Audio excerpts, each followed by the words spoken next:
Welcome, beautiful, authentic action co-creators. I'm Gabrielle, Angel, Lilly, and this is the Authentic Action Podcast, brought to you by Gal Media, FunFast Productions, and the Authentic Action School. I'm super excited to be leaping into our co-created future with this new platform. I'm particularly interested in mindset, conscious community building, healing through flow states, and tapping into the universal creative energy force potential. That makes me particularly excited about today's guest. This man has put in decades of research, exploration, and dynamic interactive coaching to become a vital force in helping people achieve a sense of well-being and wholeness in day-to-day living.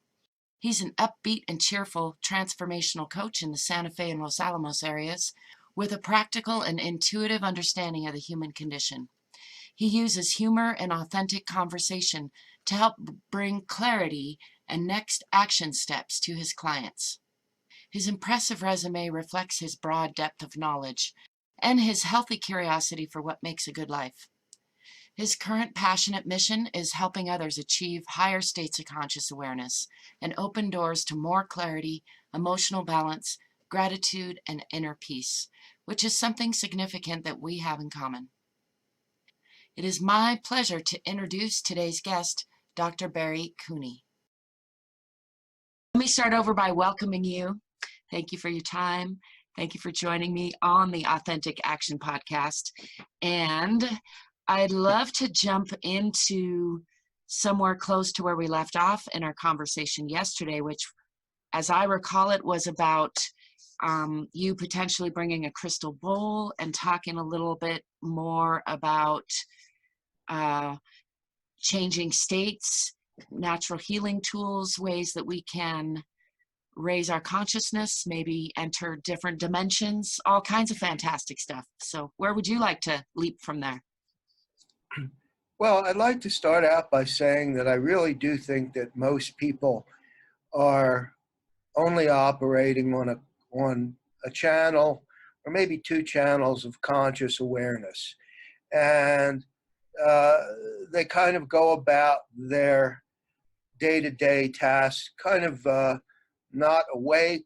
And this is a notion that comes up in a lot of conversations about healing and higher levels of consciousness and so on. People are just not in any way grasping the entire range of their potential for conscious awareness. And I think this is certainly true in our educational system,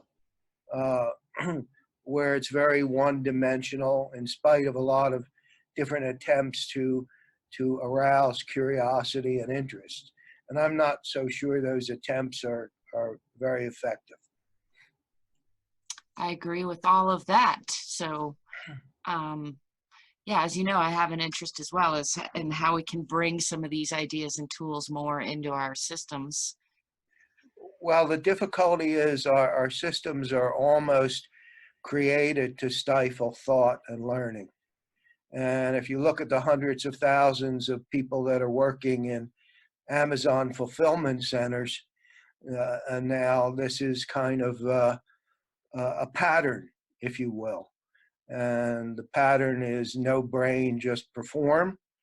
Or in a company like Google, it's perform till your brain fries out, and we'll do your laundry.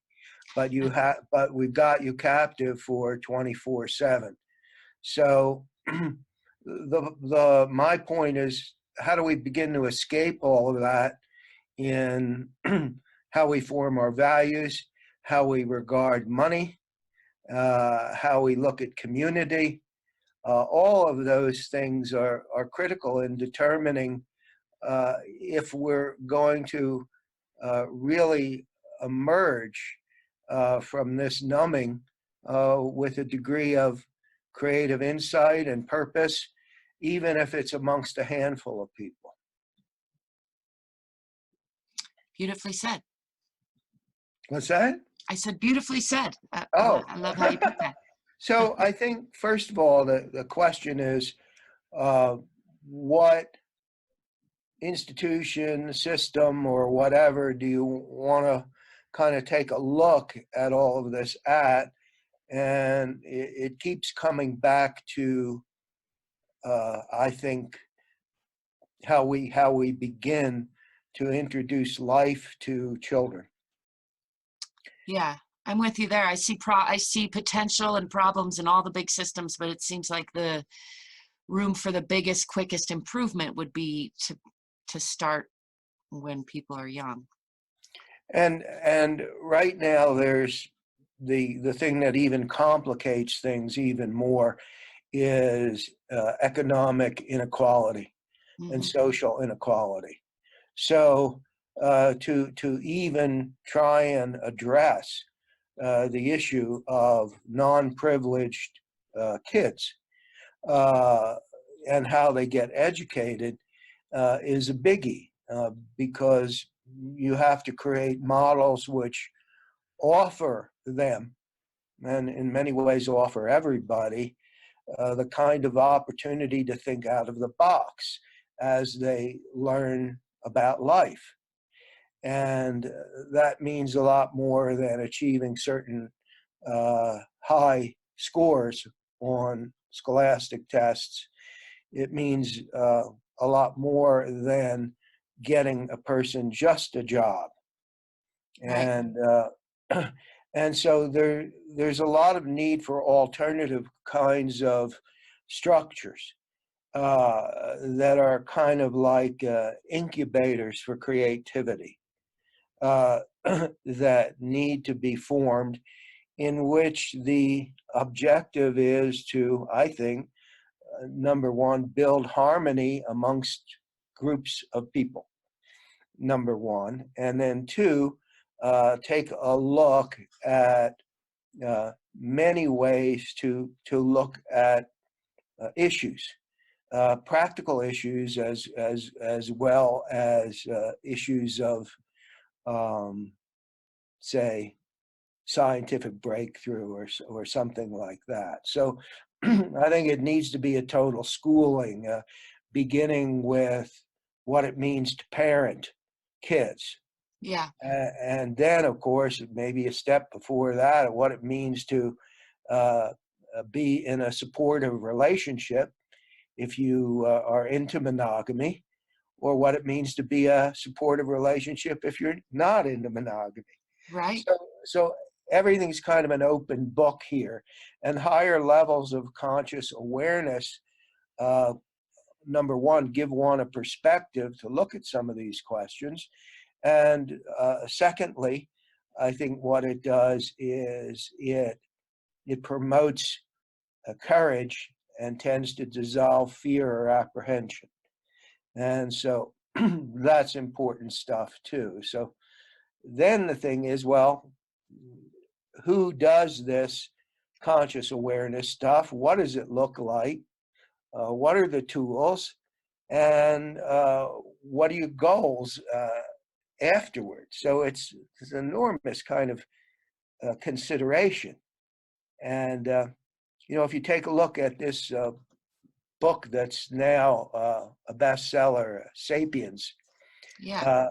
it kind of takes you through a lot of our chimp-like origins and shows you that an awful lot of the stuff that happened in these early groups haven't really gone away.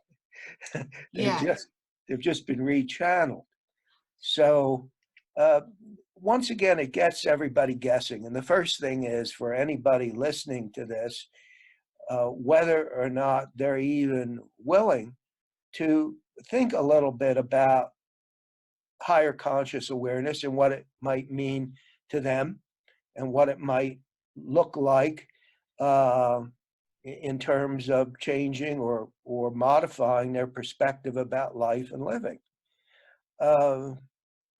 We're terribly insecure creatures. We build nuclear weapons out of fear that others are going to have their nuclear weapons and kill us. Yeah. And so consequently, I think a lot of these things probably need to be first done in smaller groups, and just see where it goes from there. And I know you have a lot of ideas with regard to this too. I do. I'm excited about thinking about ways to I keep thinking both global, both universal and personal. Like I think we need to find ways to make systems, big systemic change in a holistic way in all the systems, but also find practical ways. Yesterday you mentioned 5 breaths or a singing bowl, like ways that we can so one of my many ideas is a 2-minute toolbox, as I've been calling it, but basically a practical, a book, because I like books, but it could be videos too, but based on how can I tune into my body, feel what's uncomfortable, and find a tool that I could use in 2 minutes or so to change my state, change my level of awareness, and then change my thinking and be able to cope with whatever's going on a little bit in a healthier way, basically, which I think will serve the big systems much better if we can all get better at doing that. The a lot of people would say that we're in a pretty bad state right now in terms of this culture, the society, and maybe globally in terms of mind, body, and spirit. Uh, but there are um, people out there and groups out there that are interested in trying to create new paradigms. And even if those things are very simple, like people really understanding much more their need to be in a service mode and what that looks like, that could awaken a lot of thinking and creativity. Mm-hmm. The difficulty is that government systems uh, rarely address these issues. They're more interested in, increasing the size of the military budget, and then for a lot of people, making sure that they still retain their power and their status, and that's a lot of time that they spend occupying themselves. So I think it has to be done outside of conventional systems. And the thing that needs to be done, well, uh, first of all, I don't think that people really understand sometimes what it is to exist or function on higher states of conscious awareness, even if it's just for a very short time. In other words, people try and say meditate, for example, and there's a lot of misconceptions around meditation. My take on it is it's just being an observer or a witness to your monkey mind and all the crazy kinds of things we run in our heads about whatever, and just lower the volume on all of that. And when you do, after a time, you might realize one day that you're more than just your thoughts and emotions. And once we begin to realize that we're bigger than our ego self, lots of potential things can happen. And this is particularly interesting in children who are me. I want this, I want that, and everything, but they don't necessarily have the consistency of a dog. uh, in terms of affection and unconditional love. Yeah. But so the whole idea is, how do we get to a place where we can begin to get outside of ourselves and our own fear that we're all going to starve and die in the gutter unless we screw the other guy, and keep ourselves climbing on the rungs of status and accumulated wealth. Or if we can't do that, then how do we fake it? Hmm. And in between those two, there's another reality. And I think that's based on my limited conversations with you, is are some of the things that you seem to be interested in too. Yeah, I keep coming to the idea of unity, which is part of, so my big picture idea, unity play stations or unity play community centers are based on unity and playfulness. And I think bringing both the systems and the individuals together is important. Bringing old technology and new technology, bringing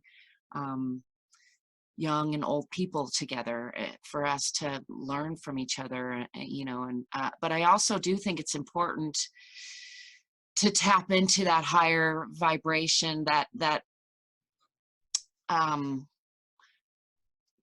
calmer, clearer state of mind, which I do think most or all of us are capable of, but a lot of us aren't living in a lot of the time. And I think we need both. Again, like individual practice, we need group services like you and I are trying to promote on some level, and we need institutionalized programs and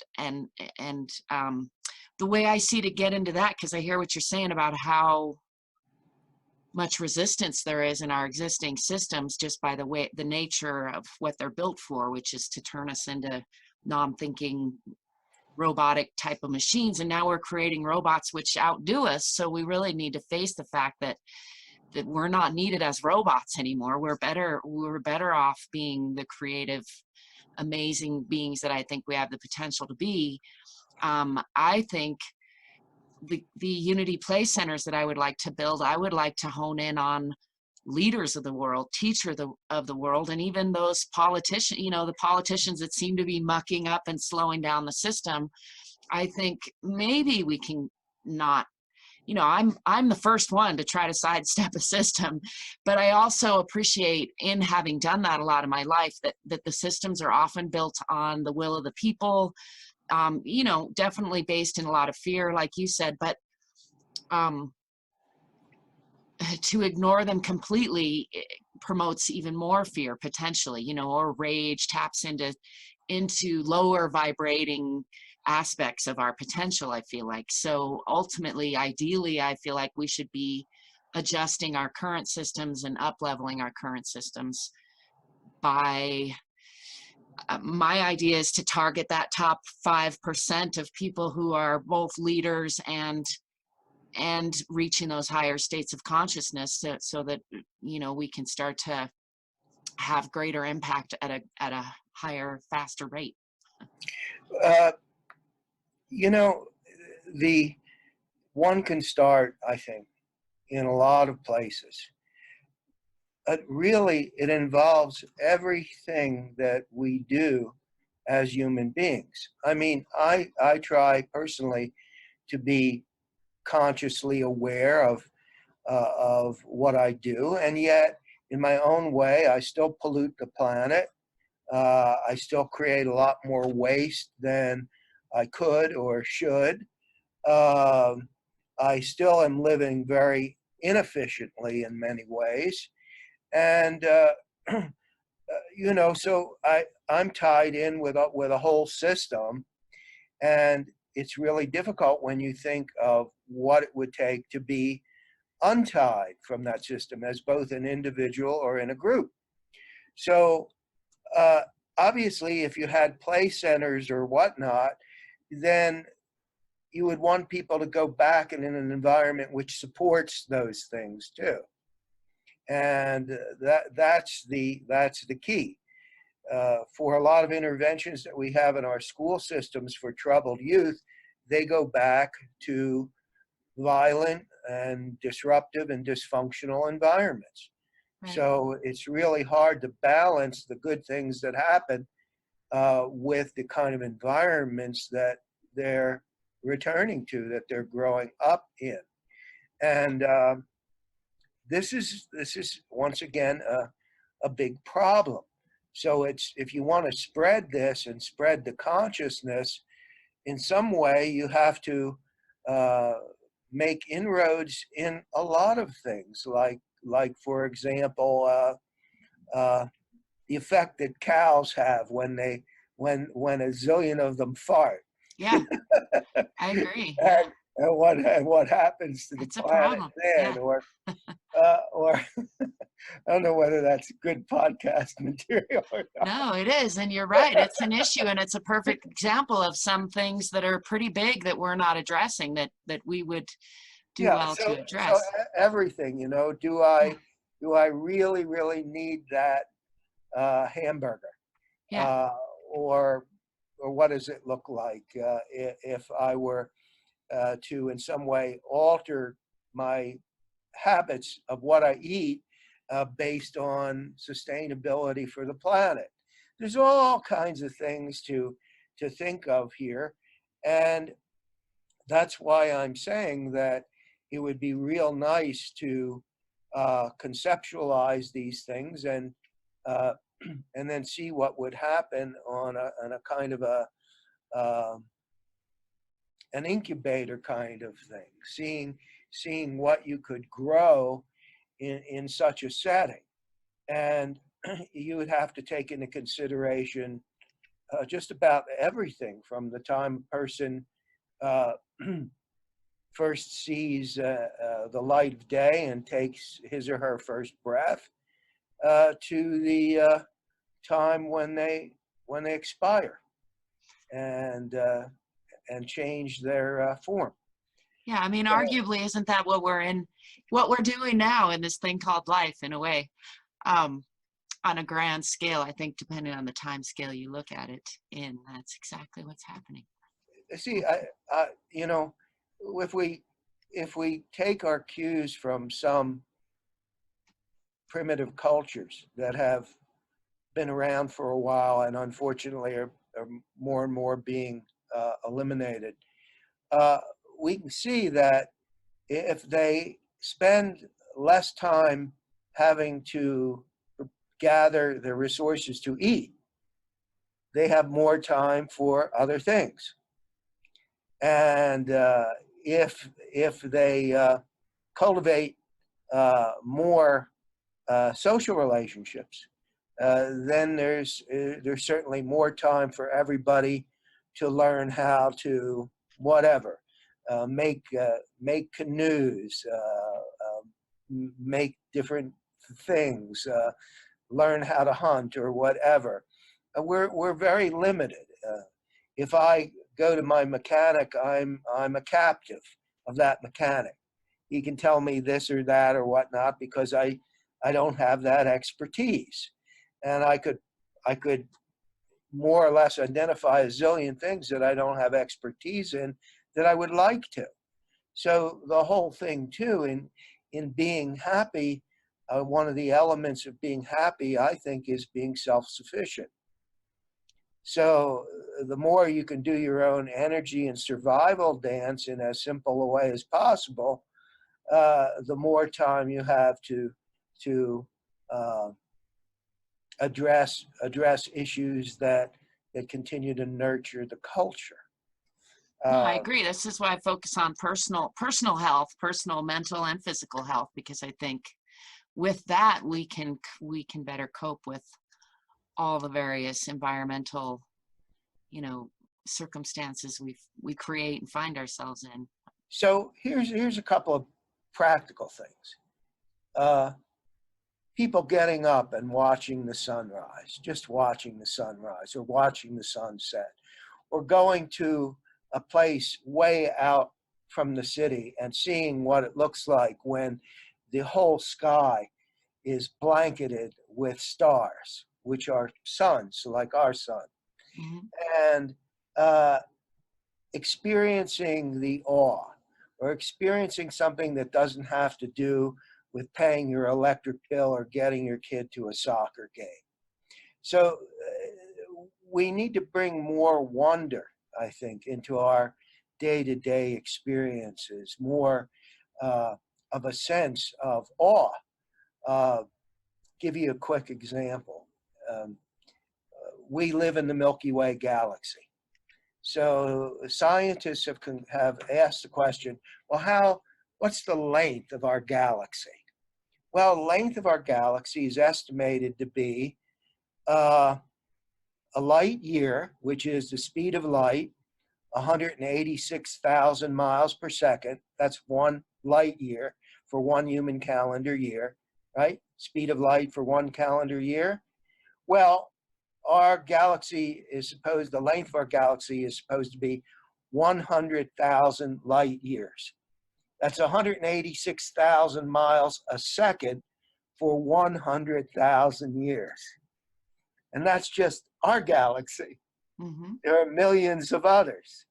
So when you can develop that kind of humbleness, and when you can kind of realize what a stupid chimp you are, then maybe you can get curious enough to begin to question the quality of your existence. Now, that's hard to do if you are a single mother living in a Chicago ghetto with 4 kids to feed. That's why a lot of these things have to try and uplift a lot of people from their socioeconomic challenges, which literally sometimes boil down to, am I going to eat today? And kind of place them in a situation where they don't have to worry about food, clothing, or shelter. I think once that happens, you can start whistling and looking at the sky. So those are biggies, and how we get there, maybe from the concept that you have, that you're articulating. Something like that could be set up just to see what happens when we take not just children but adults, and we begin to challenge them in terms of looking at their environment, looking at themselves in ways that don't necessarily have to do with providing another robot for an Amazon fulfillment center. Right. So these things are also, I think, potentially politically incorrect. They rub against what our society is forcing us into right now. A lot of what I call lives that are dead rituals. And so if your life, maybe you're getting what you need, you're eating your salami sandwich and you watch the football game and everything like that, but is that going to help nurture the planet? I'm not so sure it is. If you pay linebackers $40 million a year, are you helping to nurture the planet? All of these things give rise to the question, how are we wasting our awake days and in pursuit of goals that have no real worth for the planet? And that's the challenge of education. And then you can project it to everything. It's also the challenge of human relationships. What allows me in my socialization process to look at a member of the other sex and not see an object, to see a soul? And what does that mean when you touch that soul? These are all kinds of things that are questions that go into how we become socialized. So what we're trying to do is we're trying to take a look, I think, in my estimation, what people of sensitivity are trying to do is take a look at all of these dead rituals and these things that aren't helping our planet grow and say, wait a second, what can be my little contribution in all of this to raise the level of consciousness to allow humans to express themselves in the highest possible way that they can as human beings. And anything along those lines is worth attempting at this point. So I might be including a lot of things here and be very broad and expansive in my thinking, but I'm saying that, you more or less have to look at just about everything in order to find out how you create a saner, more humane, and self-sustaining planet. Yeah, I agree. It's kind of, I get criticized for being very broad in my work a lot of times, but I think I come to the same conclusion that it doesn't, much like holistic healing, or my own attempts to heal myself have led me to a path of understanding my body as in a more holistic way. I think similarly, our society needs to be looked at in a more holistic way. But at the same time, I think the only control, my locus of control is pretty much just me. And if we all took that and up leveled our mindset, our ability to function under various kinds of stress, then I think we would develop better systems. But I do, as you were talking, I was remembering that you mentioned the Sapiens book, and something that came up for me a lot in listening to that book, and that comes up for me still pretty frequently in this kind of conversation about sustainable living is the author of that book brought up how destructive humanity sapiens have been. If you look at again, I haven't checked his facts, but according to him, we've been at the root or foundation of most mass extinctions that we know of on the planet so far in some way or another. And that idea that our ability to imagine and co-create civilizations by way of telling stories, essentially, is sometimes in conflict for me personally about what is right, what is best to do, when I have a strong draw to be kind to my planet and feel at one with my planet, and so want to be a gardener essentially of some sort and tend to the planet, and at the same time seem that parts of that get tangled up in some kind of lack mentality, which then can lead to that poverty mindset, which then loops me back into being stuck from making those big changes or impacts on those systems due to lack of resources. I don't know if I'm making sense, but it's an equation I haven't got to the end to or have an answer for, but I have pulled back sometimes from some of my work because I see that I think it's probably the ego, the pain body kind of general collective mentality of our society can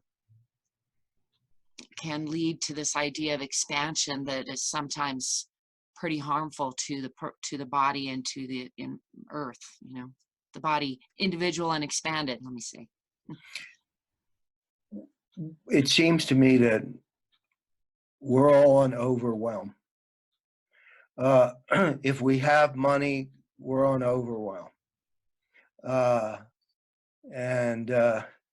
If we have more money, we want to keep it, and we want to maintain that comfort level. That song, I've got the Mill Valley Blues, my gardener just died.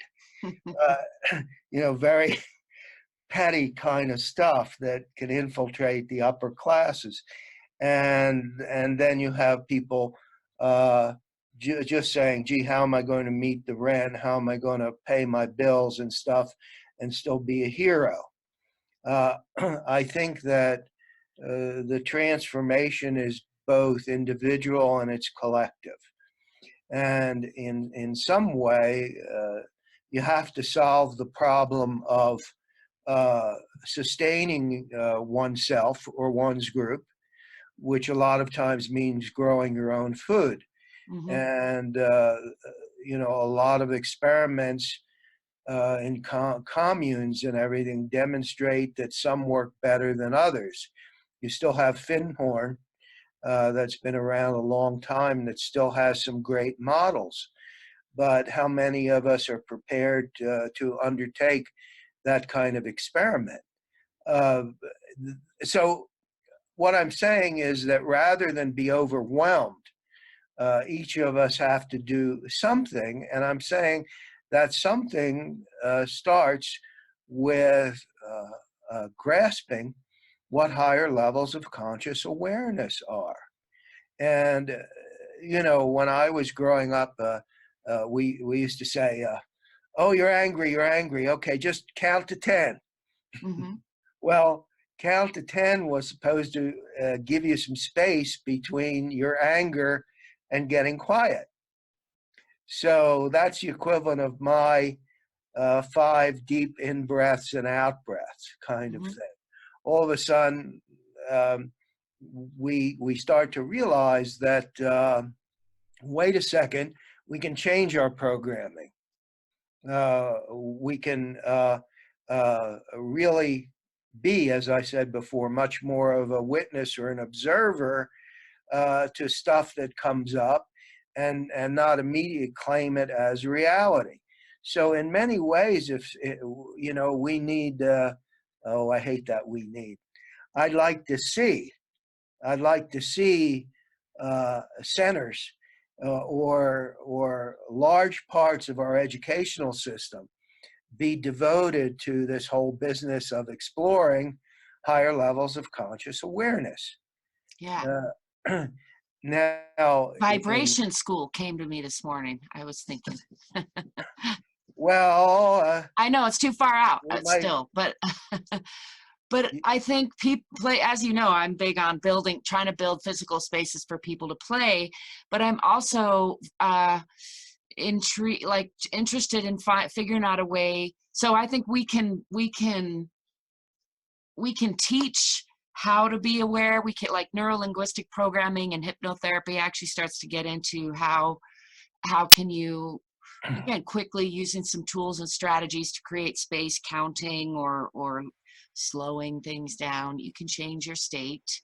However, putting that together with real practical life habits is a whole nother thing that I think I haven't figured out how to integrate fully into my own life, let alone figure out how to give that to kids in a juvenile justice program, for example, and have it pan out later, If you look at a classic book like Brave New World, all of the members of the society at whatever level they function are programmed to be happy in that state.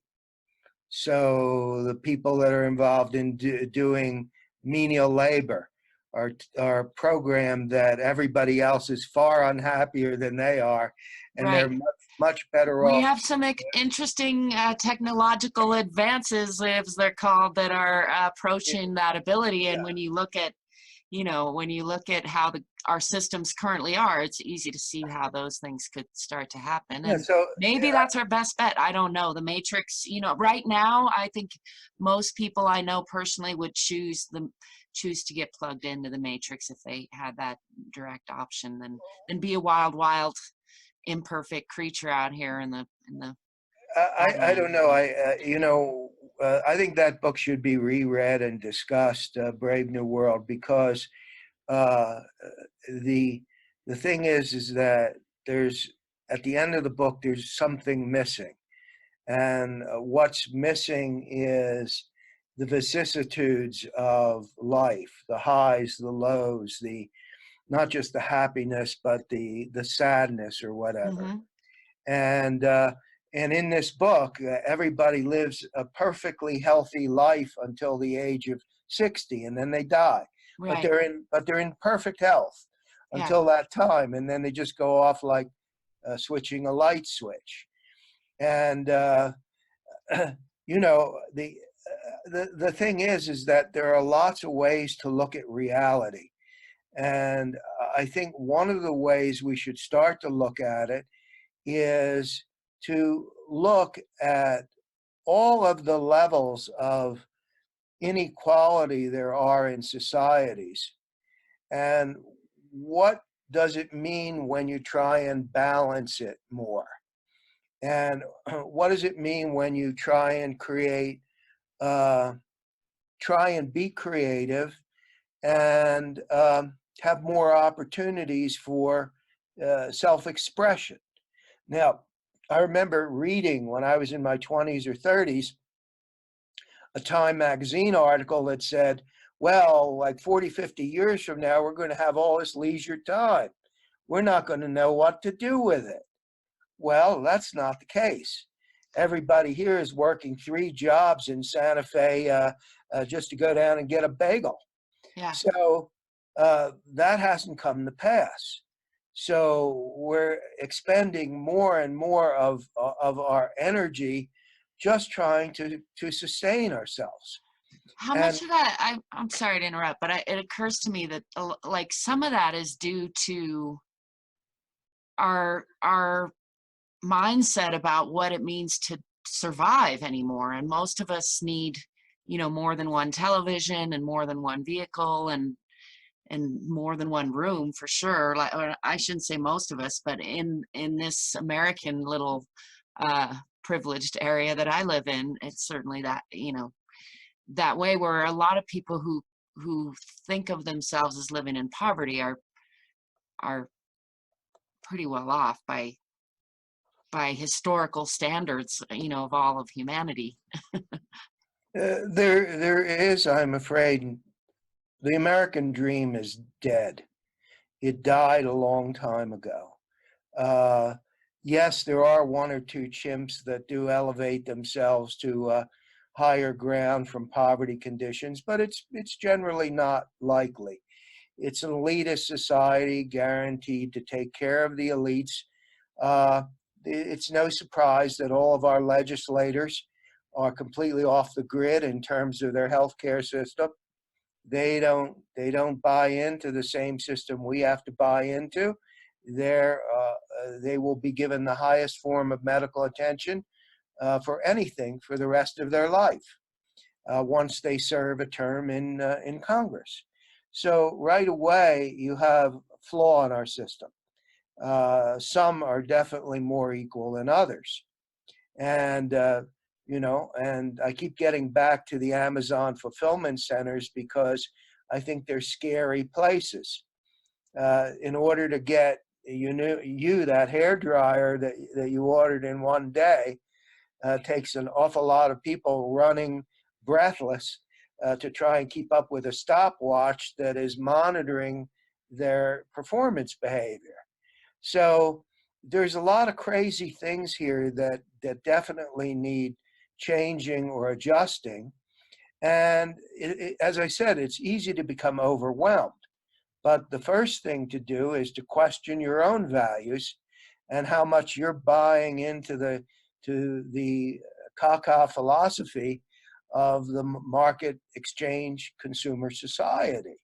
And those are big challenges for people. So we have to create, I think we have to create different experiences for people to see that there's another side of things. And it's I think a process that needs to go on in lots of different ways at the same time. So the challenge is, are we as individuals prepared to do our share with all of this, however small it might seem, and as a result, change some paradigms. Your vision is based on changing certain paradigms of experiencing, of learning, of cognition, of how we think. And those kinds of things need to happen in all kind of creative incubators. So your particular ideas are one set of ideas, and I'm sure they would overlap with other sets of ideas. And the question is, how do you get this off and running in a society where there's a lot of funds that are just exchanged back and forth for hoarding, for greed, for this or that. And this is the big question. Are people willing to get off their butts and This is where experience. I came to the coffee and tacos idea, because people will pay for coffee and tacos still, whether they agree with me or not. And then I will trick them into having a good time and then shifting their mindset. That's my scheme in a nutshell. So, Well, I want you to know that I'm always good for a coffee and taco when we see, get yeah, together. good. Most of us are, like, it's an easy sell. So, what kinds of other things do you have on that comes up for you that because I've talked in general terms about the need to, in some way, experience a higher level of conscious awareness, and I think that's the beginning point for starting to experience the world in different ways. And I think that's one of the goals that I hear you talking about. You want people to experience the world in different ways, and then create values that are more humane, more sustainable for the planet, more full of loving kindness. Yeah. So if you were king or emperor or the Almighty, and you could, without any limitation, implement, and don't think too hard about it, you could change your mind tomorrow, but today you had three things that you could do to help forward that idea of us reaching the next stage of consciousness, or a more sustainable level of consciousness, or a more joyful, healthy level of consciousness. What three things might those be? Well, the whole thing is, if you're a king in the Middle Ages, or if you're a king now, you have different toys to work with and different scope of That's your. why I switched it to the Almighty. With no, you could do any. There's I usually say a fairy godmother. The idea being, there's no limitations other than those that you can't get past in your own mind today. So, Uh, I think first of all, it's very difficult for me to put myself in any position of the Almighty. I right. tend to go so much in the opposite direction. So Uh, say a fairy godmother came but in a your room fairy right now and gave you godmother, okay. three tokens, three gold coins that equaled limitless wishes. Um, One, dissolve the concept, dissolve the need for competition, uh, and create a framework of balance. And in that framework of balance, uh, make sure that there were um, worthwhile experiences for every human, and in their aptitude, whatever their aptitude is. And so, for example, in Hesse's book, The Glass Bead Game, Das Glas Perlenspiel, for those who speak German, there's a myth, there's a province within a kingdom. And in that province, people play the glass bead game. And Hesse never tells you how the bead game is played, but you find out that it's based on all knowledge. And the work of the society in general is to create people who are really excel at the glass bead game, and send them to this province to play the glass bead game, which evidently results in all kinds of harmony and balance and peace. And so this is the story of one fellow, Joseph Necht, who grows up in this little town and rises to become the Magister Ludi, the master of the glass bead game. It's a great book. But in many ways, the whole idea is, what is every member of society doing to cultivate love, compassion, and sustainability? and how do we deal with this in terms of socialization. And so one of the first things I think is dissolving competition. Now, in order to do that, you have to have people being able to have food, clothing, and shelter. So this idea is very controversial because does everyone have the same kind of bed and sheet and linen and drive the same kind of car or use the same kind of beam me up Scotty device? Hard to say. But when you eliminate competition, you create a different kind of opportunity to not destroy one another. And no competition for power and things like that. Now, the key aesthetic question there is how do you do that and keep life interesting? Right. I mean, how does that fit in with the survival of the fittest kind of notion, where competition leads to better, better evolution? And I don't know the answer, but I think that's kind of where Well, it's stuck. once again, I think we get back into maybe the Brave New World concept, where everyone in some way has their needs met. And at least start there, right? So I mean, that speaks to where a lot of people are pointing for the basic living wage argument, or to start with at least survival taken care of, and then allow, I like the word cooperation, but we're pretty competitive creatures from what I've seen. As are many mammals. I don't know that we're gonna just get rid of that, but maybe well, we I could. was supposed to be the fairy godmother here. Oh, right, yeah, right. Sorry. So You are right. So with my magic wand, Yes. and Make us. You would have us be less competitive. Well, and then you get into strange kinds of things like classic Marxist philosophy, where to each according to his needs, from each according to his ability.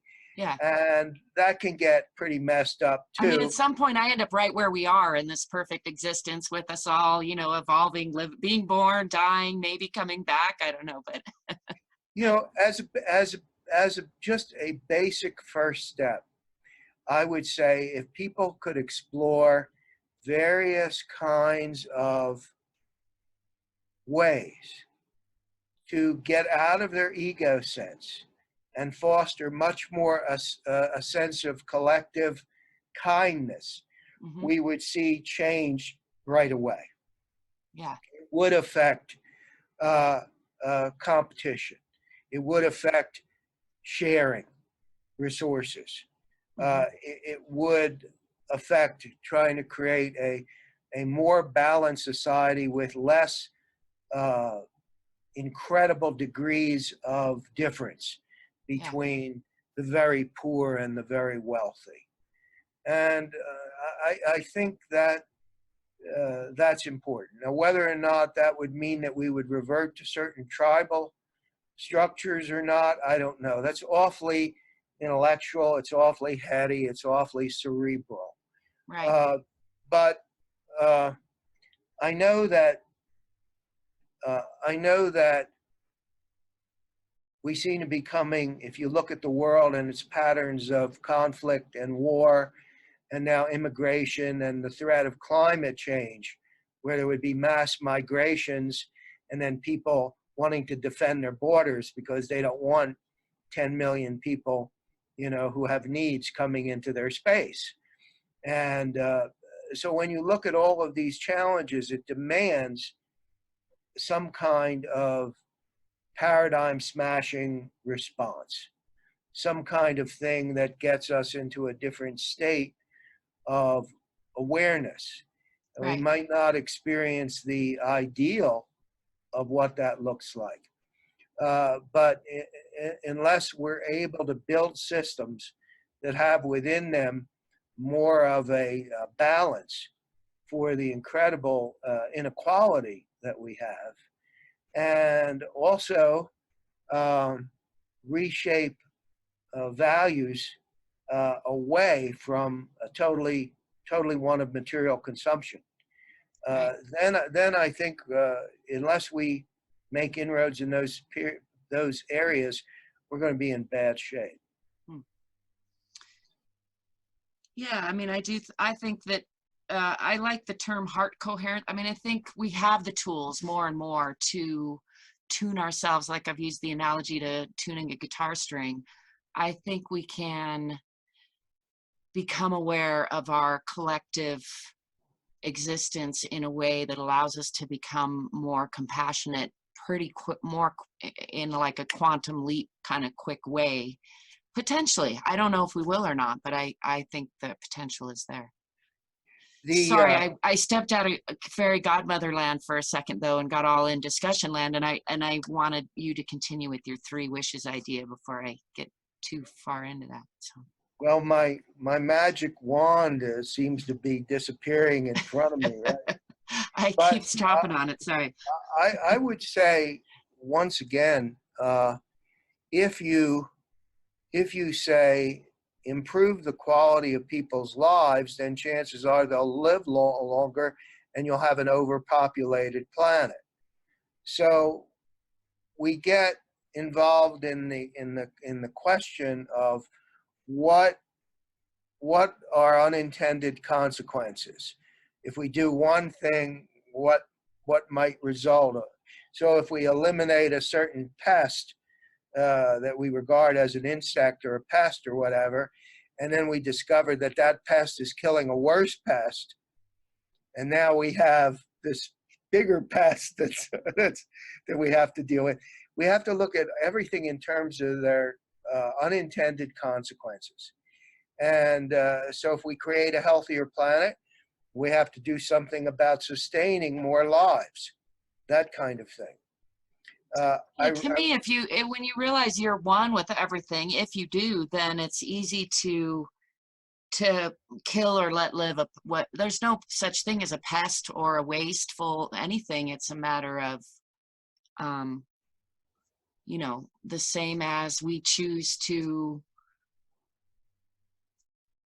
maybe like work out till we're sore is a good example. Like, well, there's a whole myriad of things that I don't think anything is good or bad until we make up a story about it, and now we have these big social constructs about what is good and bad. I think evolution would just say, let me keep on dancing, but that's maybe my misnomer. As kind of a person that leans toward Eastern philosophies, I've been trying to make friends with mosquitoes and no-see-ums forever. Can't seem to do it. No, I like squishing them. I'm fine with, the thing is, everything's going to die. That thing, you bite me, you might get squished. That's how I am about it. And the thing is, if I bite you, I'm okay with, you might squish me. That's how it works, Okay. I'm not going to go there. That's life to me. That's this visceral life we live in, Nothing gets out alive. Nothing isn't imperfect. Nothing doesn't have a, when you consider the sheer numbers of people, even in North America, who are trying to numb themselves out because they're feeling empty, they're feeling depressed, they drink, they use drugs, whatever, and then there's a number of them people that use over-the-counter drugs and everything.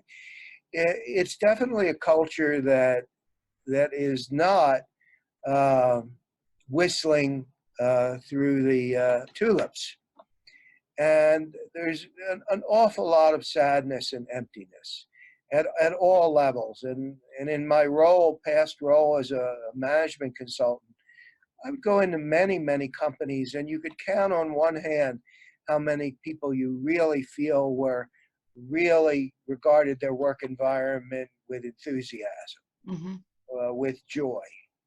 And this is sad, because they bring all this stuff back and they pollute their families, they pollute their friends, et cetera, et cetera. And then the teachers who are trying to teach, who have to live on food stamps, and who have to get donations for books and pencils and things. And this isn't in a third world country. This is right here in our country. So you look at all of these things and they're unacceptable.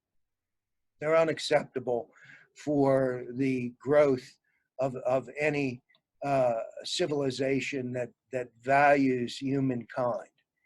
And even the classical cultures of Greece and at some points Rome, but I'm thinking mostly Greece, they had a lot of freedom and creativity, but they were citizens supported by a slave state.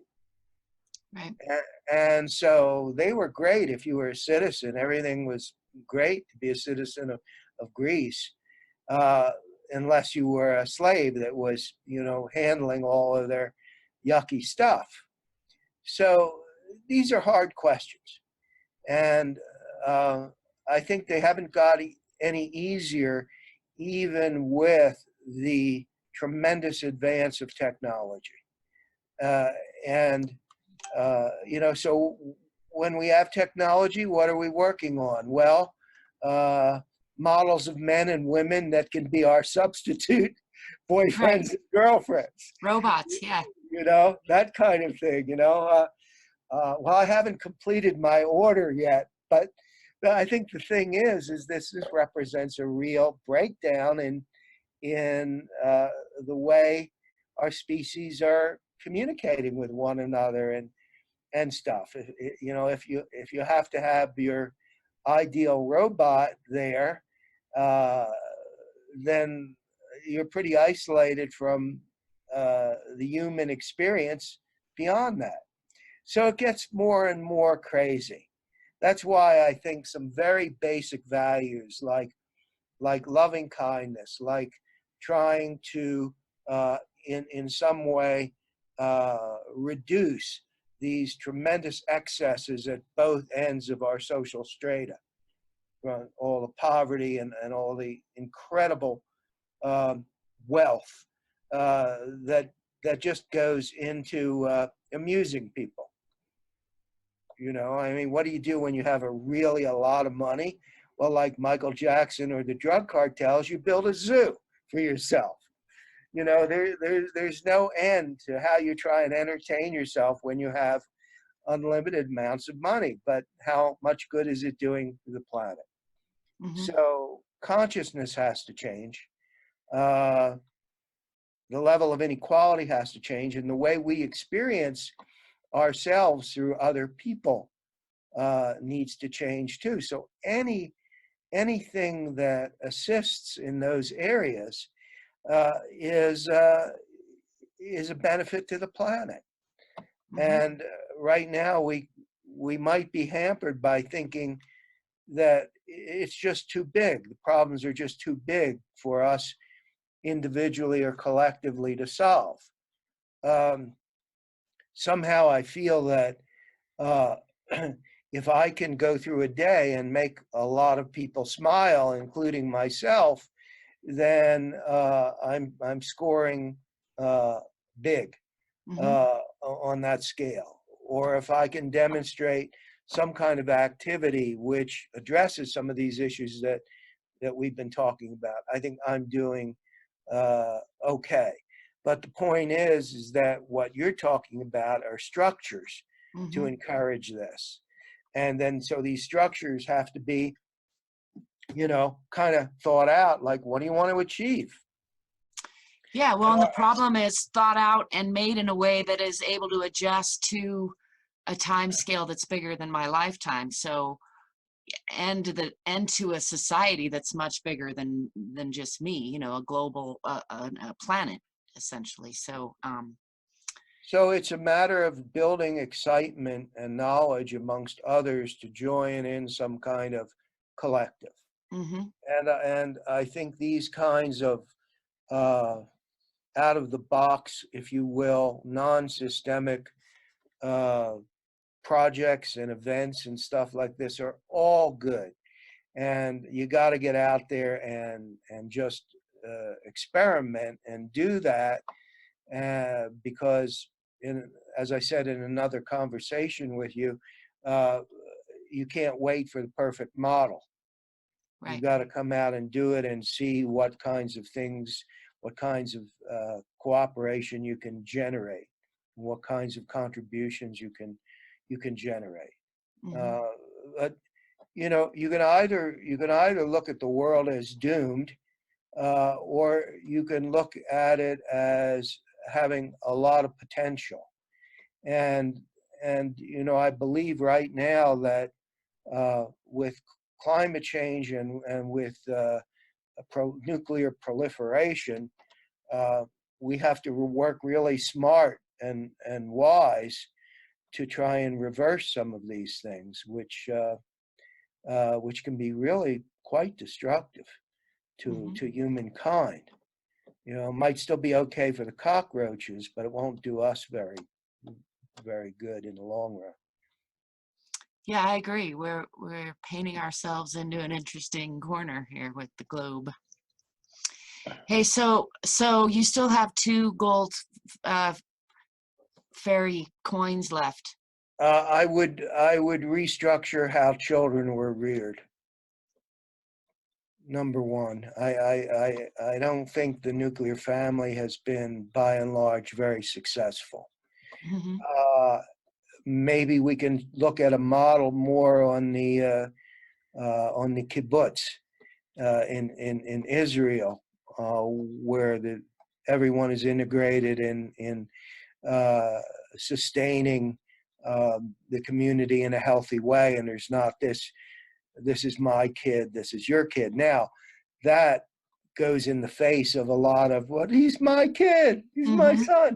So that's what I mean about these pathways that create all kinds of things, and you have to measure the consequences, because you definitely want to socialize kind and compassionate people. Mm-hmm.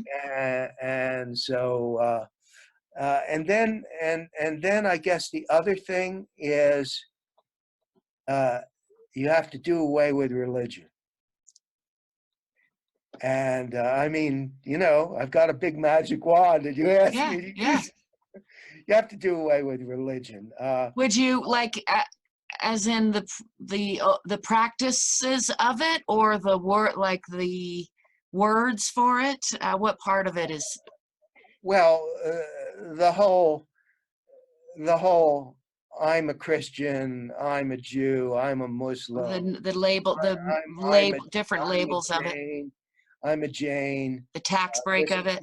This is my version of sin. This is your version of sin.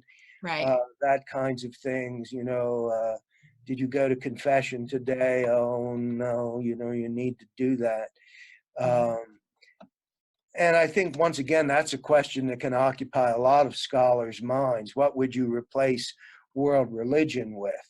Because Yeah. it's A, been a few around. people have tackled it. The problem becomes we don't all agree. So like my way is of course superior, but you might have a different way that you think is superior.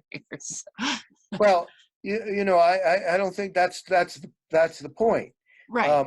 Mark Twain once said, "Mankind has discovered the only true religion, all 10 of them," and Okay. and and so I think that that causes a lot of problems. I Mm-hmm. mean, the Catholics with the Protestants, the Shia with the Sunni. Yeah. You can go on and on and on. The ultra-Orthodox Jews with the Reform. Yeah. Uh, Religion is the cause of all kinds of war, conflict, disagreement, separation of people. Mm-hmm. Uh, so that's my wand. Yeah. And of course you have to replace it um, with, I think, the Dalai Lama's religion, which is kindness. Yeah. And Free daycare for everyone with kindness classes built in from day one. well, whatever. I know. Uh, I know. I'm just, I'm trying to visualize a but I'm practical. saying that I really think that religion divides people, and because you're not supposed to talk about religion and Right. politics, Yeah. that's No, I agree the with whole you thing. wholeheartedly. I just. And you're not supposed to talk about abortion or anything like that. Mm-hmm. Uh, and all of those things are kind of divisive. Yeah. And cause an awful lot of disruption in the society. Now, how effective would it be for whatever you would replace it with? And that's the thing that is, once again, the challenge. Yeah, I think that's what we're all working on. Is I see us kind of collectively on a grand scale coming to that same conclusion. We have this idea that we want less war. Climate change and migration has happened before, will happen, maybe happening at a much different scale than we've ever experienced, but still is best dealt with a more collective, unified mindset if we don't want to just keep killing each other, I think. So my three things were eliminating competition, getting rid of the nuclear family, and abolishing religion. I love it. Those are pretty good. And I great way to restart that in real time. Yeah, the great way to restart the paradigm.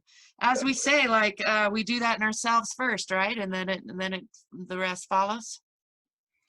I think that we have to understand a little bit more the nature of our sacredness, if you will, our divine nature. And by that I don't mean any kind of concept of being a god or whatever, but I mean life is a miracle, and death is a miracle, and everything that we know about the cosmos, like the thing I told you about the length of our galaxy, all of these things are awesome. Yeah. So I think the more we become awed and the more we become enraptured by wonder, the less we have ego and the need to always be right and you're wrong, that kind of thing. So how do we open up minds and hearts? And that's, I think, the primary responsibility now of anyone that's thinking in humanist terms right now in a very troubled and conflicted planet. Well, I'm happy to have you on my team because I feel the same way. Good. So that's so I have one more kind of fun question if you want to wrap this up, because I think we hit the hour mark, and so this is just kind of a personal, fun, no wrong answer question, which is, if you were a hat, what kind of hat would you be and why? If I was a hat, I would be. Oh, that's a great question. If I was a hat, I would be a turban. And did I surprise you? You did. That was good. I haven't heard that one before. But good. And why would that be? Yeah, you haven't just to make people go like, "Whoa, what's this now?" Huh? Yeah, a turban. Either a turban or a sombrero. Okay. But the turban plugs me into the culture of the East, which I think, to me, has a lot of romance and charm to it. And the thing that I didn't say is also about, if we had another show, I'd talk about the philosophy of romance. But hey. Well, hey, that's a great place. We can do that another day for sure. And the sombrero only because it's practical, keeps the sun out of your eyes. That kind of thing. So there's the practical and the mystical. I like it. So I guess I'd have a sombrero and a turban. It's an interesting combination there. What is that hat? A sombrero turban. Yeah, I know. And you can probably order one from Amazon. Probably. Have it here by tomorrow morning. Yeah. So there we'd be.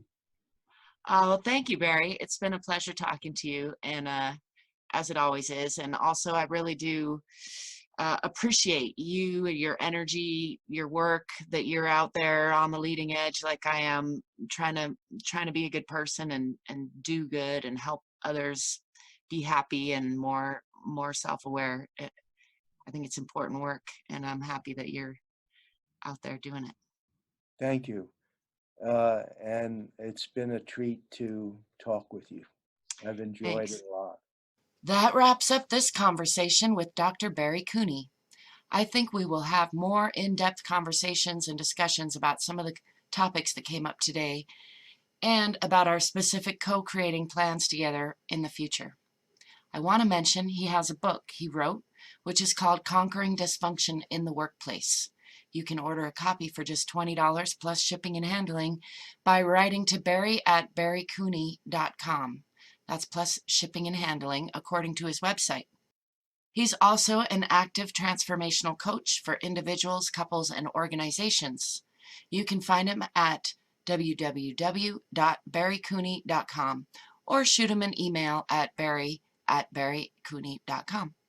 I have enjoyed talking with Dr. Cooney today about numerous topics, especially in an area that we're both enthusiastic about making positive change, which is education and the spread of collective consciousness.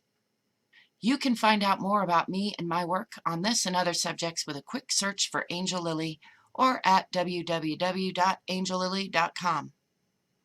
I encourage you to check out the Authentic Action School on Facebook or at AuthenticActionSchool.com. Sign up to be on our mailing list so you can keep up with the exciting things we're getting into this season and into the future. I appreciate your attention today. Thank you for listening. As always, I welcome your questions, comments, and suggestions. Don't forget to play every day and drive forward.